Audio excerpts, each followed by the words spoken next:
Dia diangkat sebagai kepala West Area Computing Unit. Dengan penunjukan itu, Dorothy Vaughan resmi menjadi perempuan Afrika Amerika pertama yang menduduki posisi supervisor di NACA.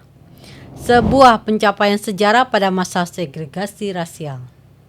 Sebagai pemimpin, Dorothy tidak hanya mengatur pekerjaan teknis. Dia menjadi pelindung bagi timnya. Ia memperjuangkan agar para perempuan kulit hitam mendapat kesempatan yang sama dengan rekan kerja kulit putih mereka. Ia memastikan hasil kerja timnya diakui. Dan jika ada yang layak dipromosikan, ia akan mendukung tanpa ragu. Memasuki tahun 1960-an, dunia teknologi di NACA yang kemudian berubah menjadi NASA mulai menghadapi babak baru. Mesin-mesin komputer elektronik seperti IBM hadir untuk menggantikan perhitungan manual yang selama ini dilakukan oleh para human computer.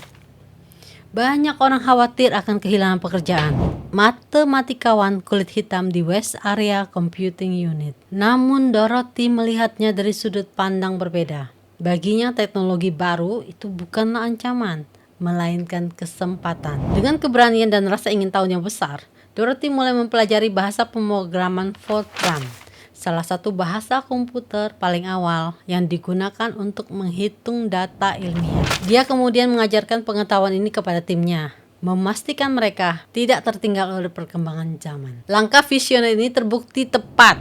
Ketika komputer IBM menjadi pusat dari misi luar angkasa NASA, Dorothy dan timnya sudah siap. Mereka tidak hanya bertahan, tapi justru menjadi pionir dalam pemrograman komputer di era baru, eksplorasi luar angkasa. Sangat luar biasa. Dorothy mempunyai visi ke depan dan bisa melakukannya. Pada dekade 1960-an, NASA memasuki era paling menegangkan dalam sejarah. Perlombaan keluar angkasa melawan Uni Soviet. Di balik layar, Dorothy Vaughan dan timnya bekerja keras menghitung lintasan, memprogram komputer, dan memastikan data akurat untuk mendukung para astronot. Pekerjaan yang sangat-sangat penting. Meski namanya jarang disebut di publik, kontribusi Dorothy dan rekan-rekannya sangat vital. Dari misi penerbangan supersonik hingga awal program luar angkasa, hasil kerja mereka menjadi fondasi yang memungkinkan manusia akhirnya menjejakkan kaki di bulan. Dorothy terus bekerja dengan dedikasi tinggi hingga tahun 1971. Ketika dia memutuskan untuk pensiun setelah hampir 28 tahun mengabdi, dia meninggalkan warisan besar, bukan hanya dalam bentuk angka dan program komputer, tapi juga dalam jejak perjuangan melawan diskriminasi. Kisah dari Dorothy Vaughan ini sudah difilmkan dengan judul Hidden Figure. Dorothy Vaughan menghembuskan nafas terakhirnya pada 10 November 2008 di usia 98 tahun.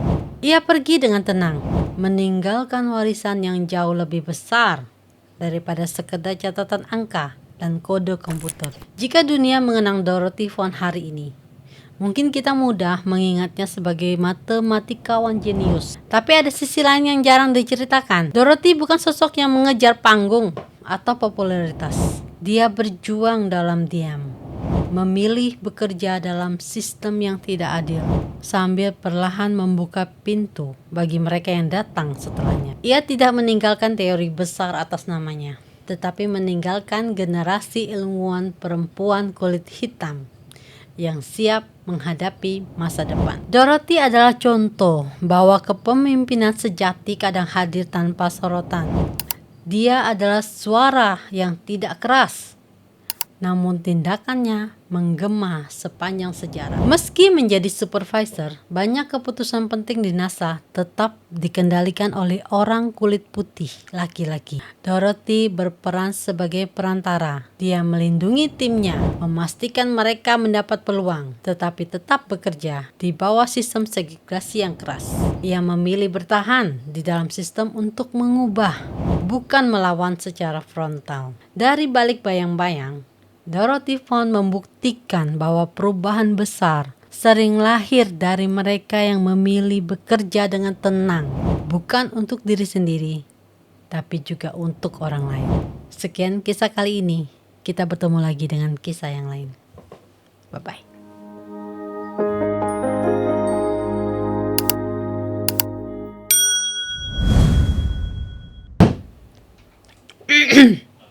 Here. Doakan saya.